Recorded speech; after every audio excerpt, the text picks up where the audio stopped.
There was an idea to bring together a couple of regular podcasters to see if they could talk about the Marvel Cinematic Universe. We call it the Disney A Initiative.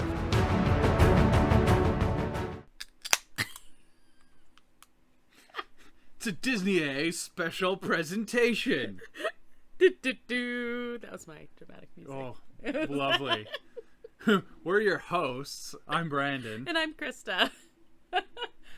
This is our second special presentation. It is, yes. This one will be less spooky and more festive. Ho, ho, ho. Because we're going to talk about what Christmas means to us. Stealing celebrities. Yeah. Human trafficking. Human trafficking. And, kidnapping Kevin Bacon. Giving children weapons for Christmas. Children? Yeah. Who do they give weapons to? We'll talk about that at the end. I was like, what children? Little Star-Lord got his, that's true. his That guns is true. for Christmas. He was a child then, wasn't he? Yes. Okay, before we do that, what on earth are we talking about? We are talking about the Guardians of the Galaxy Holiday Special. Ho, ho, ho. Because nothing says awesome like space opera doing a holiday special. Yet right? nothing bad could possibly happen there. So no one could see me doing side-eye, right? Yeah. Okay. James Gunn, the director of this and all the Guardians movies, said that he was a big fan of the Star Wars Holiday Special. I don't believe him. Ironically. Ironically, or maybe like a fan of the idea. Yeah. Anyway, he said he's a big fan of the Star Wars Holiday Special, and that's what his inspiration was for doing this. This is different. It's watchable, first of all. Yeah. So we're not gonna, this is a special presentation, so we're not doing the whole shebang that we normally do. But Brandon, we are each having a little festive drink here. Well, you gotta have a festive drink for your festive holiday special. Exactly. So what are you drinking? I have a nice New Zealand Pale Ale. Nice. Very festive. Apparently. I guess. The can is partly red. That counts. Sure. I don't know. It's delicious. Well, my drink is festive. I have a Christmas morning beer every year, so we'll pretend that's like what this is. Yeah. That's what I thought you were going to go with, yeah. I'm drinking peppermint bark rum chata on ice. It is delicious. Very festive. It tastes really good. You win the festive award. Ooh, I do. This beer is delicious, though. Mine is more delicious and more festive, so I still win. I only have peppermint in gum or toothpaste. Not my beverages. Thank you. I love peppermint. It's like the pumpkin spice of December. Not selling it for me. Anyway. Okay. So, Guardians of the Galaxy Holiday Special. This is your spoiler warning. We're going to be talking about it. This is going to be a short episode. Yeah, very short. Let's start right off. What do you think? I thought it was awesome. Yeah. The inspiration is great. You got just like your old... it's like kind of like what you would see back in the day before they had videotapes and stuff and tie-ins to movies they would play on TV. They would have holiday specials, and that's why there was a Star Wars holiday special. But yeah, like this is a good throwback to that, and I think it's awesome. I think it worked really well. It's short, first of all. What, 45 minutes, something like that? Yeah, it's like about 45 minutes. Yeah. We've seen it twice now. Yeah. And I actually would not be mad if we put it on again. Yeah, like it's just fun. It's very Like, watchable. There's a couple musical numbers. Right, we actually start with a musical number. Well, we start with an animated moment. Yeah, so let's actually walk through this here. Okay, so it comes on and it's animated and you're like, what the heck is going on? And it's this like old school, like kind of bad animation that like really evokes your 70s holiday special. Like you're expecting Boba Fett to show up at any moment here. Yeah, and it's just awesome. And we find out that it's Kraglin, who's Yondu's second in command from the movies, who's taken over his magic whistle arrow. Right. And he's telling a story about Christmas and Peter's first Christmas after being kidnapped. Yeah, he's like a kid, And he and Kraglin are like starting a Christmas tree, and they're like wrapping presents, and Yondu shows up. And Yondu does not think this is a very good idea. No, he says like it sounds like charity. He says, well, no, it's not. And he says, then it makes you soft, and I hate Christmas. And he throws everything. He tells them to throw everything away. This is bad. Christmas bad. Christmas bad, and so that's how Yondu ruined Christmas. And he's telling the story, and all the other Guardians, especially Drax and Mantis, feel really, really bad about this. And we find out something here, though. So we switch to our live action when they're feeling bad. We find out they have bought, is that right? Or taken over, or they own somehow. That not explained, but they bought Nowhere from the Collector. Yes. Which is the planet head of Celestial. You're right. From the original Guardians movie where they went and saw the Collector. Right. And Nebula, I think, says like, yeah, we have so much to do. I mean, that's sad, but you know, he had a point. Like, we're busy. We're too busy for Christmas. She's not a sentimental person, so. So she goes off, and Kraglin goes off too. Like, they've got work to do, and they're watching Star-Lord wander around, and they're like, yeah, and he's been really sad since Gamora took off, right? And that's, of course, referring to the events of Endgame at the end, where we now have Gamora, but we have old Gamora who doesn't have the connection with him. Yeah, she's alternate universe Gamora, because our Gamora is dead the Soul Stone. Sad. Okay, so they're like, yeah, he's been really busy and he hasn't quite been himself. So then we find out there's a conversation between Mantis and Drax where they decide they want to, if they bring Christmas to him, Peter might feel better. And they need to get a really good Christmas present. Yes, and we find out Mantis has a special reason. Yes, well, this was hinted to in Guardians 2, but she is Peter's half-sister, because Ego had lots of children. Yeah, he had lots of children. Killed most of them, but apparently he kept Mantis around. Mantis was helpful for him. She had powers and did good stuff, so... Mind powers. Nice. That's a good Christmas reference. That's a good Christmas reference like that. So she says that Drax is the only one who knows the secret. I always love the relationship between Drax and Mantis, because they're just friends, but they just are so mean to each other, but like in the most loving way possible. Well, neither of them they're both very blunt and like don't understand sarcasm or like salty metaphor at all. Like, so they work really well together. Yeah. It's quite funny. It is. So like a lot of this is like a buddy road trip movie between those two. Yes. So they decide they need a really good Christmas present for Peter. She says she feels responsible for trying to give him a good Christmas to make up for his sadness because of being his half sister, and Peter doesn't know this. She says she doesn't want him to hate her because of like his mother dying, and because they share the father who like was responsible for this.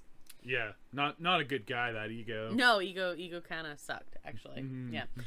So anyway, they decide the best Christmas present, the thing Peter has always talked about, he's always loved, the greatest hero in the universe, who saves a town from with dancing, Kevin Bacon. So they decide they're going to go to Earth and get Kevin Bacon as a Christmas present for Peter. And this is where a lot of the like hijinks ensue. Yeah, it's some slapstick comedy, and Kevin Bacon is playing himself, and they kidnap Kevin Bacon, which is just... And you also have them like trying to figure out Earth, and like Drax forgets to put on the cloaking device, and people freak out, and they're like wandering around in front of the Chinese theater, and people are like taking their pictures, so they're getting money, and then they go to a club where they're dancing, and it's just lots of crazy. Get really drunk. And... They get so drunk. Okay, Mantis twerking is like... Oh, actually, her doing shots, because she does, like, she's still an alien, so she's doing, like, a lizard to begin with, and then just shoots it, and she's like, another. Breathes fire, like the whiskey, like, reacts, and she's breathing, like, smoking out of her mouth, but she really likes it. So. Yeah. So Mantis goes dancing. Drax says dancing is for the weak, which is interesting, because he has a whole conversation about dancing is that part 2? No, this is the first one. When he says people dance or people don't dance. Apparently he's a don't dancer. Yeah, no, so he has a couple talks about dancing, because Peter talks about how we're going to save the universe with dancing, and he's like that, and then I think with Mantis, he talks about people who dance and don't dance. I don't know. Right. So he's asked to dance, and he says, no, dancing is for the weak, but he is very willing to drink. He does like drinking.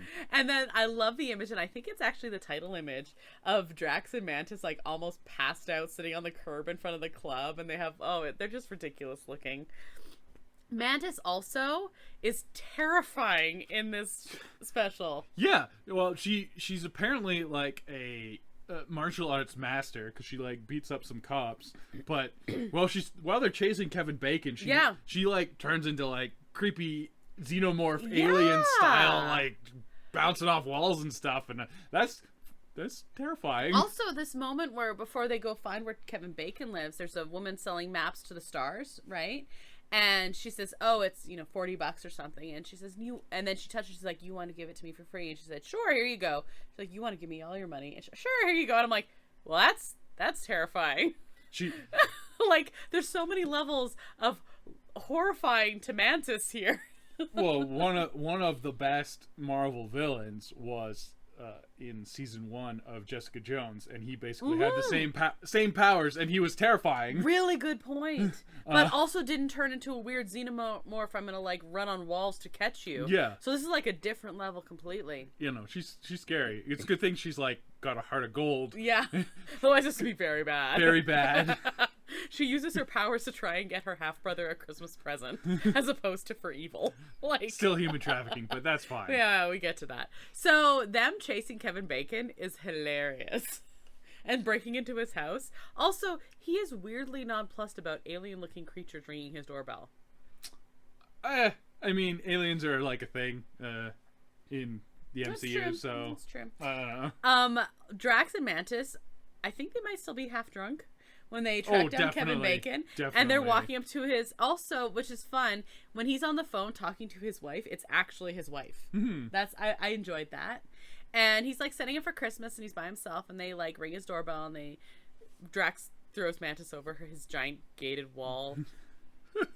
And I love their back and forth. They just yell at each other all the time. She's trying to think of a plan to get to Kevin Bacon, and she's like, well, what if you could throw me over the gate? And then he just does.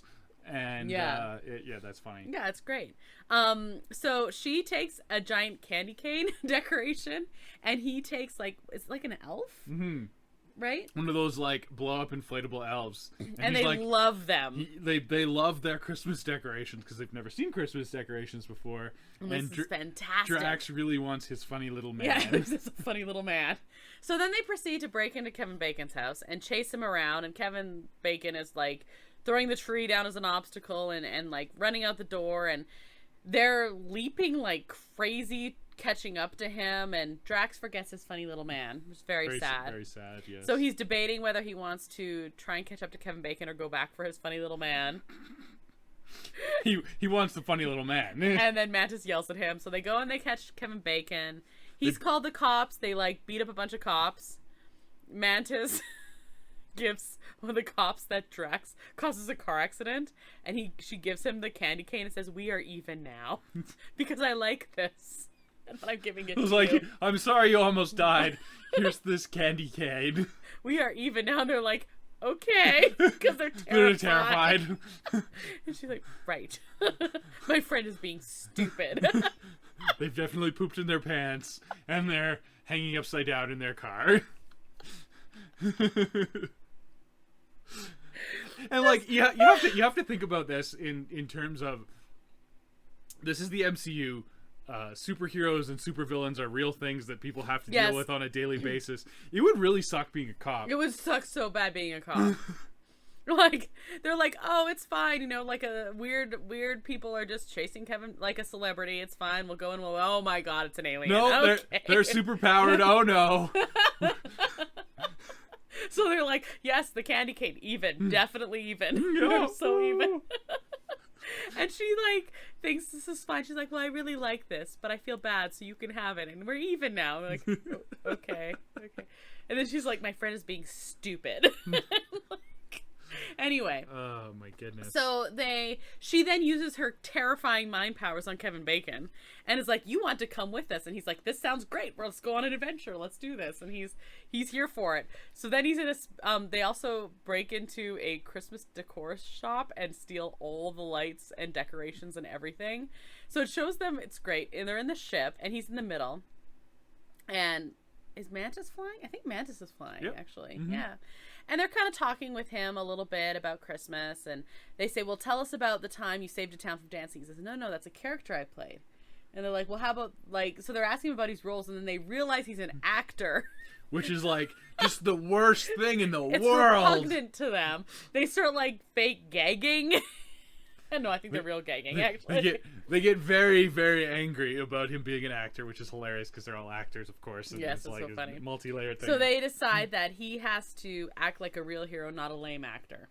So he's like, all right. So Mantis, again, uses her powers on him. So they show up on nowhere. And we cut to Groot getting... Yeah, it's Groot. Gets Peter's attention. And so Peter follows Groot out. And you go in, as he's walking, everyone is in on it. Like, Nebula's in on it. And, of course, you've got Drax and you've got Kraglin and everyone. And as he's walking, they're turning on lights like crazy. And there's, like, a snow machine. And because, of course, they've stolen all the stuff. Yeah, they got, like, some Snope going on. Yeah, Snope. And they wheel out a present. And he's like, oh, my goodness. He's, like, beside himself. He's like, what'd you guys do? And then the present starts moving. And talking and shouting. And he's like, you guys forgot to put air holes. So yeah, Star-Lord's very concerned at this point. Mm-hmm. Unwraps Kevin Bacon. Yes. And says, what did you do? What did you do? Kevin Bacon, of course, is still mind controlled at this point and is very happy about the situation. Yeah, he says, no, I gotta tell you, like, I'm feeling really good about this. These guys are, like, really nice. And right away he looks at Mantis. He's like, did you use your powers on him? I don't remember. Fix it. So he does, and then he starts screaming and runs away, to which Nebula loads up her gun and is like, you can't hide from me, Bacon, and goes after him. He's like, don't kill him. Don't shoot Kevin Bacon. Oh. So, but it's great because Peter explains that a human is not a Christmas present. That is called human trafficking. Yeah, and yes, it is. So Kraglin agrees he's going to take Kevin Bacon home, but while he's doing that, he's just saying, like, you know, he's apologizing kind of on behalf of them and saying, you know, Peter left when he was a kid and he's always looked up to Kevin Bacon. And he says, you saved a town from in your movie. So he even acknowledges he's an actor. He knows this. Kraglin's actually much more smart than anyone gives him credit for. Yeah, I think we'll probably see that in the next Guardians movie. Which everything will be totally fine and nothing bad will happen whatsoever. Well, I do have to say, this special, as we're going through the plot and stuff, is actually, compared to Werewolf by Night, which was awesome, is more linked up with the MCU. That's true. Because it's directly related to Guardians 3. That is true. Yeah, that's true. It's less standalone. They're talking a lot about setting stuff up, and I feel like you could watch. You don't have to. You don't have to watch it, but it does link in a little bit. Yeah. The big reveal, of course, being Mantis and Peter being related. So, like, that's just setting up another layer of connection between characters. So when nothing bad happens whatsoever, it'll be fine. It's fine. Stop. They can't see you frowning and shaking your head at me, okay? Yeah. It'll be fine. You know what's awesome? How fun and funny the Guardians movies are, and then nothing bad ever happens. No, and it's not nothing sad. sad. Well, I mean, Yondu died. I cried at Yondu. Yondu okay? died. I cried at Yondu. That's the only bad thing that'll ever happen in a Guardians And only thing movie. ever. Yeah, So anyway, Kraglin and Kevin Bacon, he says, like, you may have saved a town in your movie through dancing, but once Peter saved the whole galaxy, and he's actually like a hero because he looked up to you. So then it's funny because he actually Kevin Bacon gets a phone call from his wife, and he says, I'm going to be a little late for Christmas, and he makes jokes about how they can get reception out in space. That's fun. I mean, Bruce got reception out in space as well. Well, that was a question, so I like that they actually addressed that here, right? And you like, just need a good satellite dish on your spaceship. A few good satellite dishes and you're fine. It's all good. And he's like, oh, okay. So he says, I'm going to be a little bit, some people here need to learn about Christmas. It's going to teach them the meaning of Christmas yes, through the power of song. So we have, first of all, as every Guardians movie, the soundtrack is amazing. And we have 2 great songs. We open with one. We have I think it's called the Old 97ers. The old 97s? Yeah, or 67s? 67s? Something. Anyway, they're Something they do in full alien gear at the beginning. They're a real band, yes. But they're in full makeup as aliens. Yes, and at the opening, right after we see the animated thing, they talk to Peter and they say, we just found these Earth instruments here on Nowhere. And we've been playing around with them, and also Craiglin's been telling us... Old 97s. Old 97s, thank you. So we've heard some stuff about Christmas, and we understand that it's about to be Christmas. But we've gotten information from, Rocket and Craiglin and... Cosmo the dog. So it was this whole game of telephone where Peter was telling Craiglin, who told Rocket, who told Cosmo. Who told the Old 97s. Yeah. And so we want to see what we've got with Christmas. And it's all so warped. It's this great song, first of all, but it talks about, like, he'll shoot missiles at your toes instead of mistletoe. And it's great. Anyway, highly recommend. And it is on Spotify. So that opened it. I actually did pretty well on Spotify. Did it really? Like on the charts. Yeah. That's fantastic because I actually really like it. It's a catchy song. Yeah, there's this great music throughout the whole thing, and music's is such a role in Guardians I think that's really significant. That's an original. That one is an original, and then at the end, because Kevin Bacon is in a band, so Kevin Bacon performs with the Old 97s when he comes to teach them the meaning of Christmas through song, and he sings like another great Christmas song actually, and another original one. About how, like, it's Christmas time, basically. And, you're all going to hang out together and, like, be friends and just be like, we'll worry about stuff later. Right now, we're just going to enjoy Christmas time. My very favorite moment of this... No, I have so many favorite moments of this. So he's playing with them, singing, and people are exchanging gifts. I want to know where Nebula got Bucky's arm from to get to Rocket. Like, part of me wants to say it's just a movie... don't worry so much, kind of like a Mystery Science Theater. I know. But it's the MCU, and like, what? Did he get a new? Maybe he got a new arm.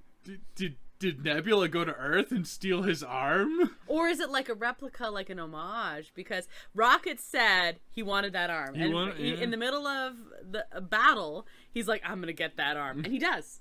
Nebula gives him the arm for Christmas. Did she go down to Wakanda and say, "Hey, can you make me this Hey arm? Shuri, can I have another arm? My buddy Rocket really wants it." I love that. So I like that one a lot. I think it's really cute that Dog gives it to Craiglin, right? Like the little alien rat. Yeah. And she's so proud of it, and he's like, yeah. So Cosmo is from the comics, kind of based on like the Russian testing of. So Cosmo has a Russian accent as well. Yes, Russian accent. It's male dog. The voiceover is female. I noticed that. Yeah. Anyway, but it somehow in space the dog was like hit with, I don't know, gamma radiation or something, and now has like mind powers, telekinetic powers, which is basically. super cool. And also a voice box kind of similar to Doug. Very similar to Doug, and it's shown working with Rocket to try and control the telekinesis. When they're rebuilding Nowhere, he uses his powers. Right. So she's very proud of herself for bringing the little alien space rat to Craiglin. He's like, great. Thanks. I also really like, so we saw in the I Am Groot shorts, Groot is very crafty, and he makes like clay models. No, they're wood. Are they wood? Yes. Oh, because he's made of wood. Oh my god. It's not clay, it's wood. Wood. He makes wood carvings of this like characters from the story that he gives everyone as presents. So the one he gives Drax is Drax flipping over the cop car. But then my favorite is Craiglin opening his present while he's sitting there. Yeah, the wood carving is him sitting there holding the wood carving while he's holding the wood carving while he's holding the wood carving. Yeah, it's like one of those. Yeah. There's like it's 6 layers deep of wood carvings. Mm-hmm. Yeah, so I like that one. But yeah, everyone gives each other presents while Kevin Bacon is singing. which is fantastic. And then at the end, you know, they do take Kevin Bacon back to Earth, and he says, you know, see you at Easter. And I was like, what's that? Ha ha ha. Because everyone will still be fine at Easter. Yeah, sure. Sure. And then Mantis and Peter have a conversation, and and Peter's like, why did you want to do this for me? And Mantis does admit that she is his sister, his half-sister. And what is interesting here, and this is actually like a really nice moment. I got emotional watching this, okay? Because you cried. You full of crying, yeah.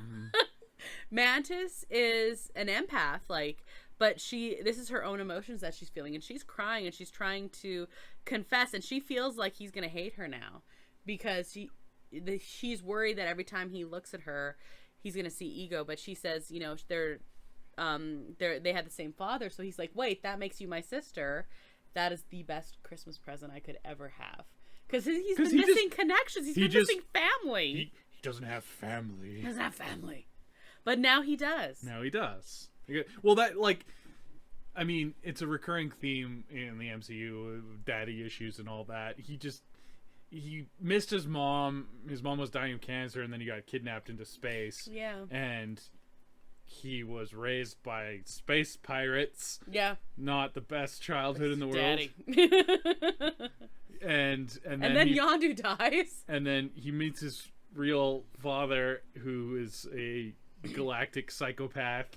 Yeah, and he has to kill him. And then meanwhile his other father figure dies in space. Yeah. While saving him. He's got problems, and he just needs family. Yeah, well, and his whole thing, even when we saw this in Thor Love and Thunder, he says, like, he exists, his purpose now is the family he has created, which is the Guardians.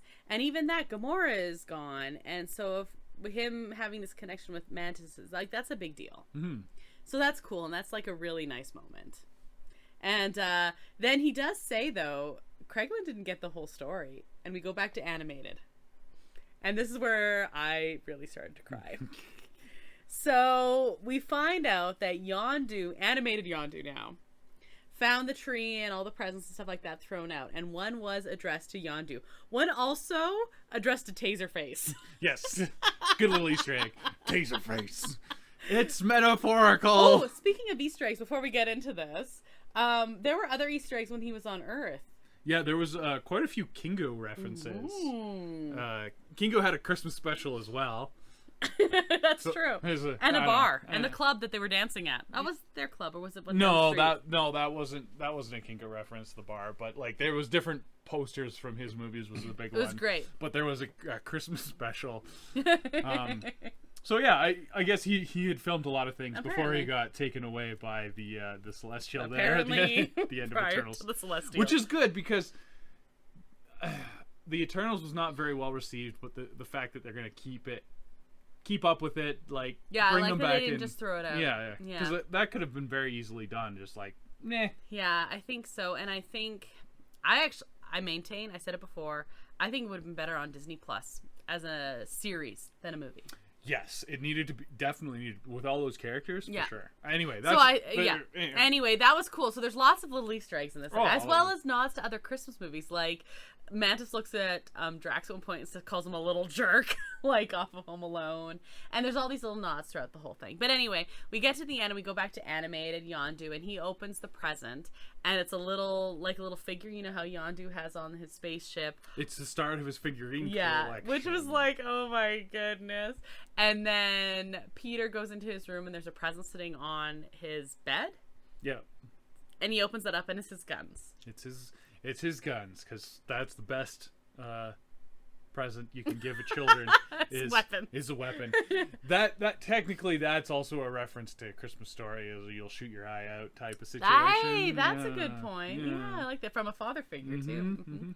So then it shows him like sitting, and this is actually another Christmas Story reference. So he goes and he sits, and then he like punches Yondu in the shoulder, and Yondu punches him on the shoulder, and that's very Christmas Story as well. So that was really nice. And then they like shoot off into space, and nothing bad ever happens to the Guardians ever. And I cried. But yeah, just in a nice little Christmas thing. I think Marvel is 2 for 2 on holiday specials. Very excellent. I just hope that Guardians 3 doesn't make this one too bittersweet to watch. next Christmas. Yeah. I feel like maybe I should watch it a third time this Christmas because I don't know if I'll ever be able to watch it again. Like, I'm legitimately worried about this. Yeah. We have the trailer for Guardians 3 out now, and I'm legitimately worried right now.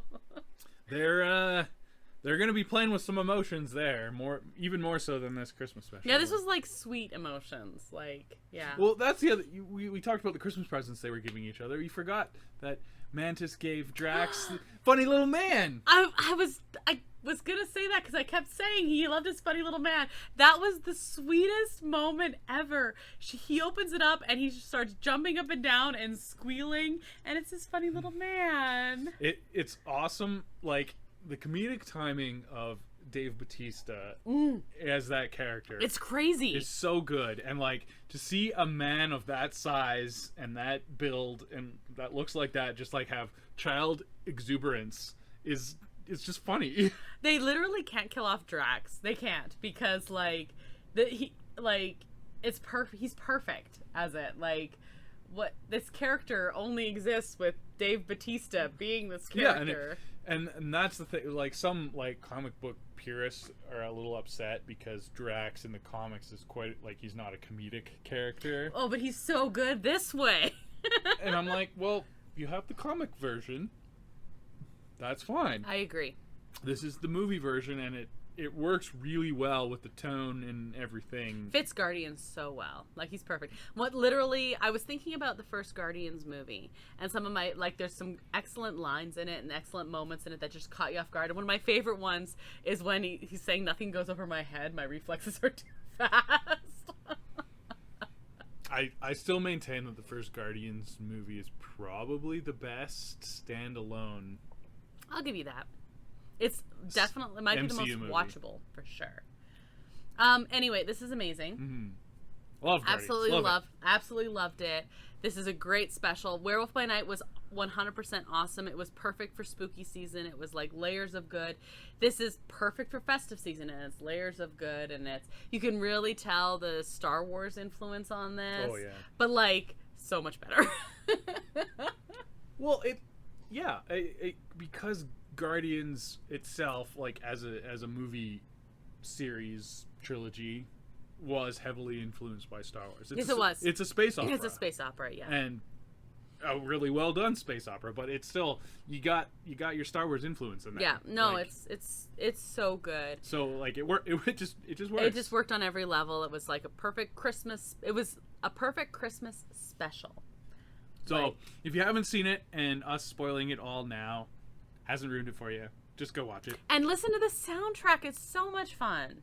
Good soundtrack. It's really so much fun. Just like both Guardians movies so far. Yes. And I'm sure Volume 3 will be Oh man. Good Yeah. soundtrack This as well. is actually maybe some sad power ballads. I'm sure it'll but be fine. Nothing as bad is gonna happen. I don't know what I'm gonna do. I literally don't know if I'm worried now about watching this movie. But this was great. So far I listen to a lot of Christmas music. I start like November 1st listening to Christmas music. I have listened to the music from this special like, I don't know, 8 times already, and we only watched it a week ago.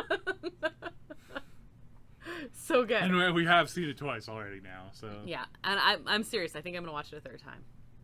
It's short. It's like it's shorter than Rudolph maybe, and that's like a short Christmas special. It's right in the same vein, ballpark, same yeah. Like the same amount of time that you want to dedicate to it. Yeah. So highly recommend.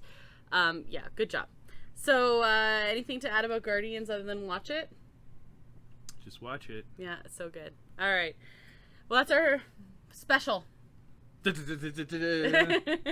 my special music. It was so special. That special music. All right, so I'm Krysta. And I'm Brandon. And we'll return to your previously scheduled programming next. And happy holidays. Happy and holidays. Merry Christmas. Aw, Merry Christmas. I don't know what Christmas is, but Christmas time is here. Yeah. Or there. Or everywhere. Or anywhere. That's the words of the song. All right, happy Christmas. Bye.